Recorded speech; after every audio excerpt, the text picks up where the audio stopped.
When you hear the word wealth, what's the first thing that comes to mind? Is it money, cars, freedom, or security? Those are all part of the picture. But for minorities, wealth starts somewhere deeper. It starts with identity. Because here's the uncomfortable truth: no amount of financial knowledge will create lasting wealth if your identity is still tied to survival, fear, or unworthiness. If deep down you think people like me don't become wealthy, I'll be judged or rejected if I become successful, or wealth is for them, not for people like us, then you'll unconsciously undercharge, avoid visibility, and self sabotage opportunities. Today, we're diving into why minority wealth starts with identity, not just income, how powerful but hidden narratives shape our financial ceiling, and practical steps to start owning your narrative and stepping into true affluence. Let's get into it. Let's look at the invisible story running your financial life. Most minorities were taught: be grateful for what you have, keep your head down, don't show off your success. These messages sound proactive, sound wise, sound humble, but they're often rooted in generational trauma, cultural survival tactics, or historical exclusion from wealth spaces. This programming creates an invisible script that says, I'm allowed to have enough, but not too much. So even when minorities earn six figures, start successful businesses, or build influential careers, they often stay quiet about their success, downplay wins, and keep wealth goals modest so they don't stand out. That's not a financial problem. That's an identity problem. Here are the historical roots of minority wealth narratives. Let's talk about where this identity struggle comes from. For centuries, minorities were taught: stay in your place, don't draw attention, blend in for safety. In the Black community, slavery wasn't just forced labor, it was systematic erasure of identity. Jim Crow laws punished any Black individual who appeared too successful. Generations were told success could literally be dangerous. Even after legal segregation ended, redlining blocked Black families from building home equity. Business loans were denied to minority entrepreneurs. And social clubs, networks, and corporate boardrooms remained off limits. So families passed down messages like, don't trust banks, stay humble, don't let them see you have money. That's not just history, that's identity. And that identity still shapes financial behavior today. What's the cost of a survival identity? A survival identity keeps you playing small, avoiding risk, focused only on enough to get by. It sounds like I just want to be comfortable. I don't want people thinking I'm trying to act better. I'd rather stay low profile. But here's the cost: you can't build generational wealth from a survival mindset. Survival limits your vision, keeps you out of affluent circles, and makes you invisible to opportunities. Affluence requires expansion, visibility, and a new story about who you are and what you deserve. Let's consider how identity blocks wealth, even for high earners. I've worked with brilliant, high earning Black professionals who make six figures, live in great neighborhoods, and drive luxury cars, but still feel guilty about their success. Don't talk about wealth publicly, and underprice their services so they don't seem greedy. They're terrified that wealth will disconnect them from their community.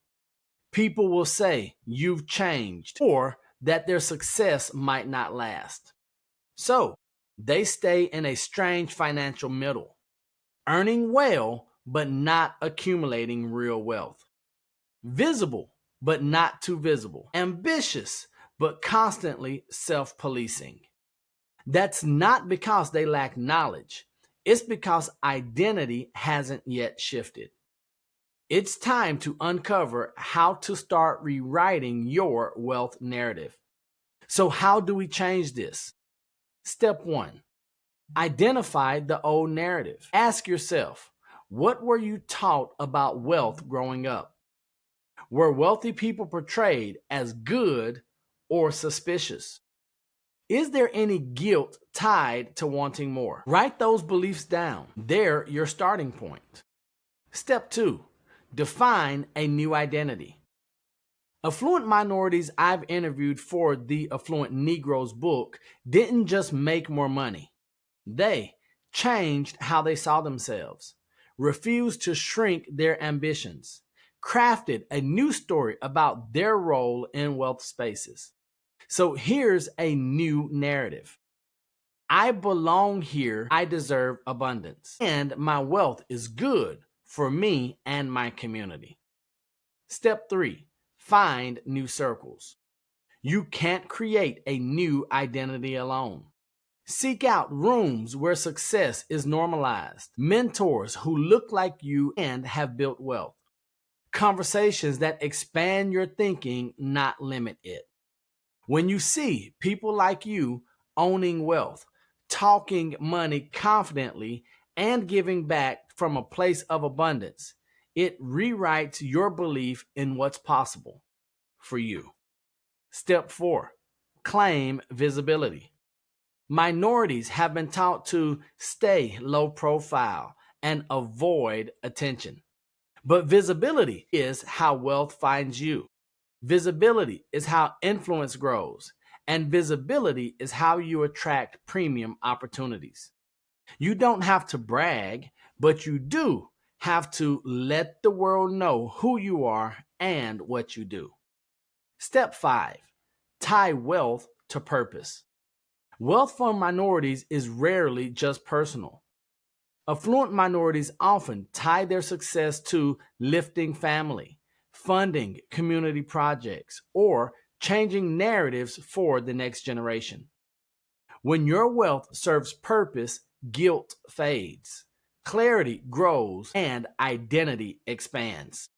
Here's what I want you to do. Write one paragraph describing your current money story.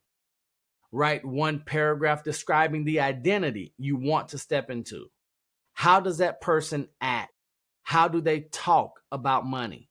What rooms are they in? Share one financial win publicly this week, big or small. Post it online, tell a friend, or simply say it out loud without shrinking. Remember, the world needs to see affluent minorities confidently owning their narrative. That's how we change the story for everyone. Here's a quick recap. Wealth for minorities starts with identity, narrative, and owning your place in affluent spaces. You can't build significant wealth from hiding, from guilt, or from a survival mindset. Here's how to change it. Identify your old narrative. Define your new identity. Expand your circles. Claim visibility. And finally, tie wealth to purpose. Because you belong in wealth spaces and your story matters. Now, drop in the comments. What's one belief about identity and wealth you're ready to rewrite this week? And if you're serious about stepping into an affluent identity and creating wealth from the inside out, subscribe to the Elite Client Academy.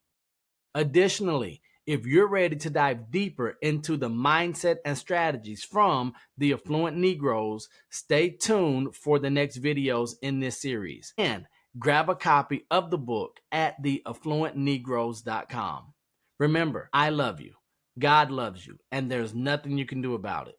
Until the next time I see you, or you see me, don't be average, be world renowned. Thanks for watching, and I'll see you in the next video. case.